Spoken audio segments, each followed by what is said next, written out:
Names. Anwar of Nishapur was asked, "Tell us one kind of Sufi whom we should avoid." He said, "You cannot avoid any real Sufi, but if you want to avoid people, then avoid those who themselves use titles like Murshid, guide, and who do not leave it to others to address them thus." There are people with dyed hair who fear that it might affect the brain, but often such people have no brains. Proverb.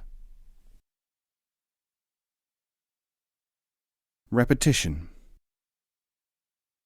A foolish man came to Abdullah Manazil and asked him a question.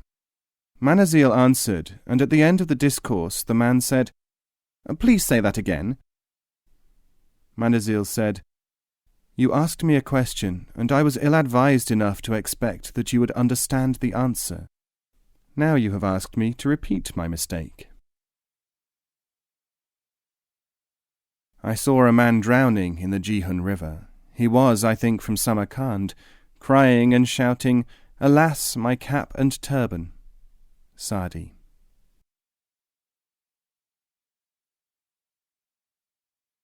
Bricks and walls.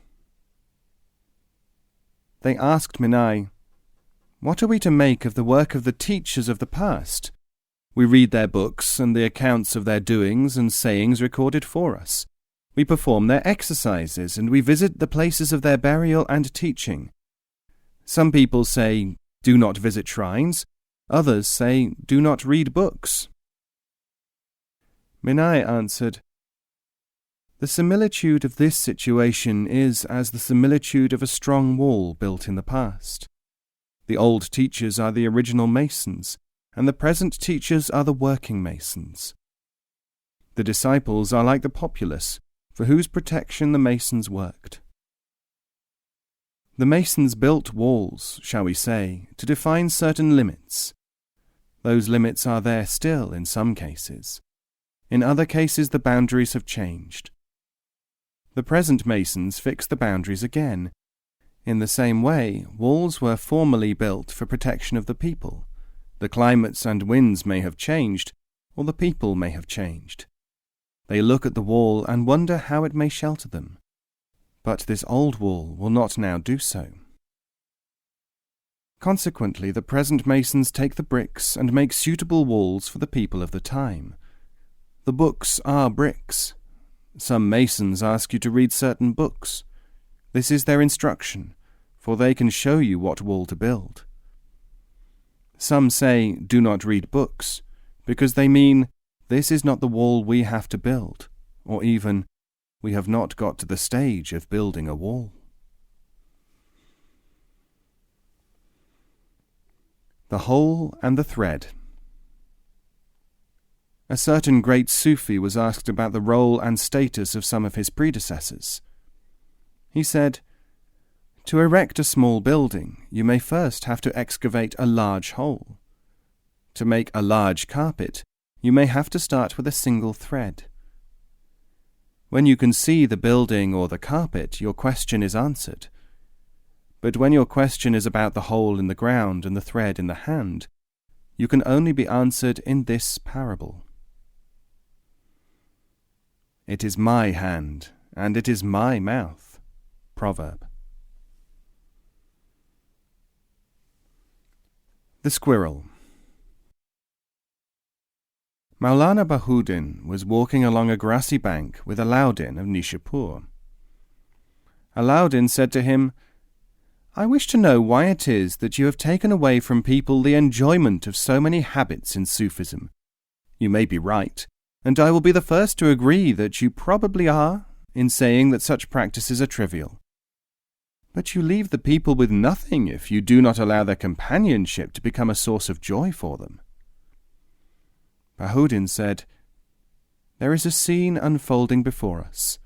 Watch it, and you will have your answer, if you can understand it, esteemed upholder of legitimate pleasures." In front of the pair, several small boys were playing. They were throwing, from hand to hand, a squirrel which they had caught, and whose feet they had bound together. As they ran here and there, they roared with laughter, excitement, and pleasure on every face. After a few moments, an older youth, seeing what they were doing, ran up to them from the roadside. He took the animal and removed the cord from its paws and let it go. The players of the squirrel game were furiously angry now, and they shouted all kinds of abuse at the older boy. Aladdin says, "Had it not been for this demonstration, I am sure that I would never have realized the relative situation and concealed dangers in what we assume to be legitimate pleasure. But ever since then, throughout my life, I have often found that what appears to be desirable is being done at the expense of something else, and that what pleases people, even sincere people, can be found to be making an appetite for an unsuspected vice." If you want to know who is the bravest among cowards, it is the one who first dares to kick the fallen lion. Saying.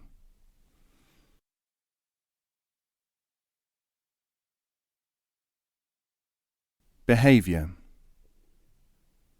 Arif of Damascus was asked, "How many ways are there of behaving towards visitors?" He said, 2. The first is the behaviour which makes people want to stay with you. The second is the behaviour which makes them want to go away. There is no behaviour which conveys anything more than this, friendship or hostility, known to people, apart from those who no longer need it. Mud. The false student is the one whose eyes are fixed upon heaven because his feet are planted in mud. Saying.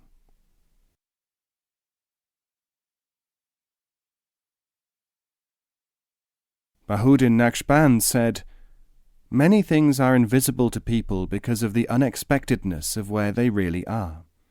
Who would expect silk to come from worms? People imagine that because they have grasped this point, they can exercise expectation.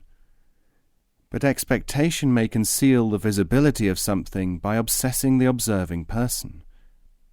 Unexpectedness is a form of expectation. I did not expect that means I was expecting something else. Expectation alone is useless. The expector must be informed. What is known to be tyranny to the superior man may appear to be justice to the ordinary one. Proverb.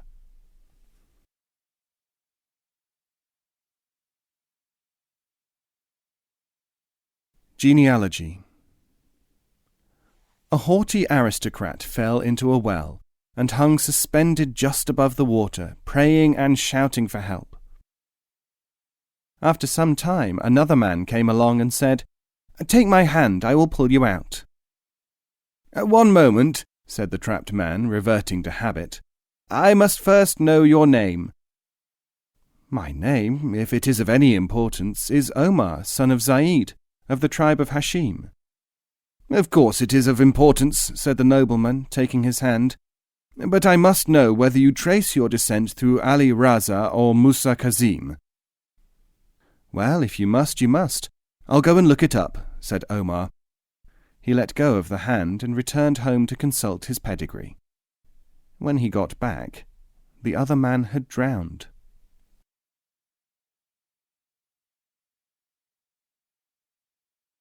One of ours. A theologian found himself at the entrance to the gardens of paradise. He had a pious look, and the angel on duty asked him a nominal question or two and then said, "Pass, friend, enter the garden." "Not so fast, my boy," said the cleric. "I am a noted believer, impeccable in faith and renowned for my intellect, accustomed to making up my own mind, and not to people making up their minds about me. How can you prove that this is paradise, and not a snare and a delusion? Think carefully before you answer." The angel rang a bell, and angelic guards appeared.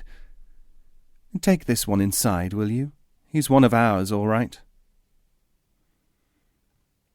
Learn how much knowledge is needed before we can see how ignorant we are.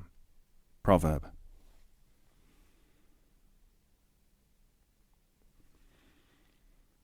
3 reasons.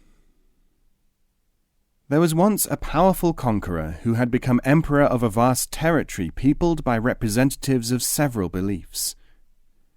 His councillors said, "A great king, a deputation of thinkers and priests from each persuasion is awaiting audience. Each hopes to convert you to the way of thinking of his school. We are in a quandary, because we cannot advise you to accept the ideology of one party, since it would alienate the goodwill of all the rest." The king, for his part, said, "Neither is it fitting that a king should adopt beliefs for political reasons, and without thought for his own higher dignity and well-being." The discussions continued for several hours, until a wise dervish, who had attached himself to the king's retinue many months before, and had been silent ever since, stepped forward. "Majesty," he said, "I am prepared to advise a course in which the interests of all parties would be safeguarded. The applicants will be abashed, the courtiers will be relieved of their anxiety to find a solution, the king will be able to retain his reputation for wisdom, and nobody will be able to say that he holds sway over the king's thoughts." The dervish whispered his formula into the royal ear, and the king called the deputation to enter the throne room.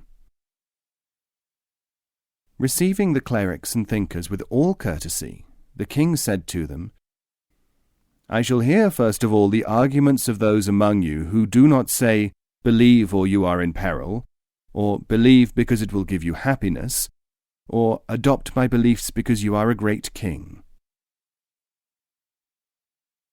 The applicants dispersed in confusion.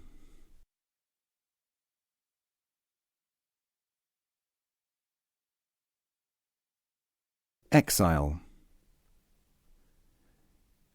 Imaduddin Shirazi was ordered to leave Persia for maintaining that certain ancient poets were Sufis, contrary to the beliefs of scholars who had influenced the Shah. He sent a letter to the king.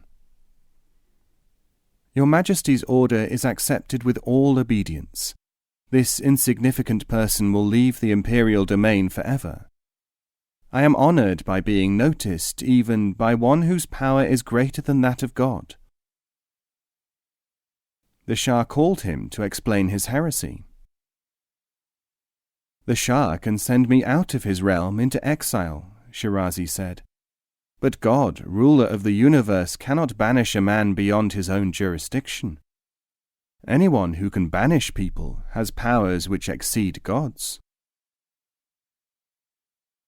"Since when did a tiger go a-mousing?" Proverb.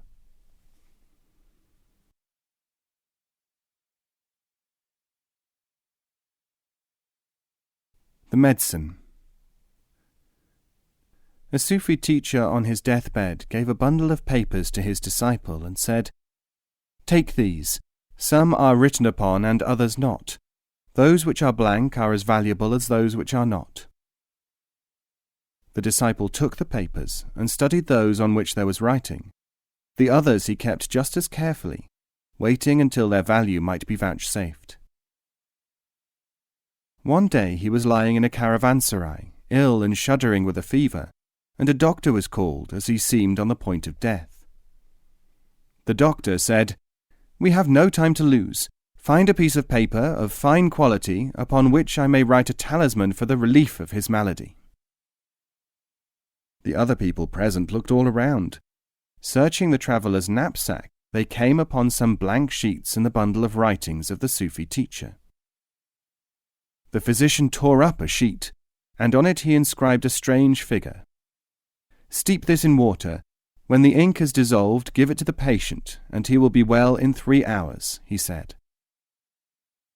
They did as he directed, and the disciple was soon cured. The effect had been due to a medicament which had been smeared by the wise man upon the blank page, unknown to anyone else. When the disciple arrived at the abode of a venerable dervish, and told him of his experiences and desired to know the meaning of the blank pages, the dervish said, "O one of great prospects, you were cured by the virtue in the page, not by the talisman." "But," said the disciple, Why did I not know the secret of the blank pages? When you are saving a life, said the dervish, it is the saving of the life which is important. The talk comes later. The disciple retraced his steps and sought the doctor who had treated him. The doctor had moved to a distant land, and it was only after many vicissitudes that he found him. He asked, "What were the circumstances which led to your deciding to inscribe a talisman on paper for me that day in the caravanserai?" The doctor said, "When I was the pupil of a great dervish who always concealed his miracles, he told me, 'One day you will be called to see a man lying sick in a caravanserai. If he has such and such a type of fever, call for plain paper and write a diagram on it. Then have him swallow the water in which the diagram has been immersed. His fever will abate in 3 hours.'" The disciple asked, "Were you given any instructions about what to do if there was no paper?" The physician said, "My teacher said, when I asked him that, 'If there is no paper, it will be a man who has been heedless of his duty, one who is unmindful of the orders of sages. He will have brought death upon himself. If there is no paper there at that moment, the patient will die.'"